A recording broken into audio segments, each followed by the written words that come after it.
हर हाल च शाकिर तेड़ा हाँ, भावें गल आचा या रोल वदा। खुद रोल के आदई रुल गए हाँ, तू गोल तो सही मैं लब पोसा।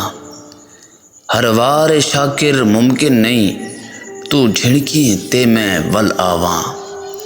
बेवजने हाँ तेरी मर्जी है, भावें पा विच पा भावें सिर च पा। तेरे पतले पतले होठां दा मैं जाम पीवा, मेरा दिल आदे। होवे शाकिर शौक जे संगत निभावण दा, नुकसान उठावणे पौंदेन। राह रुलदे शाकिर कंगण है, भावें हथ विच पा भावें पैर च पा। साकू शाकिर जल्दी भूल गया हैं, असां उजड़े हैं असां मोयता नहीं। साकू शाकिर रब सही रंग लेसी, सारी उम्र गरीब ता ना रहसूं, सारी उम्र गरीब ता ना रहसूं।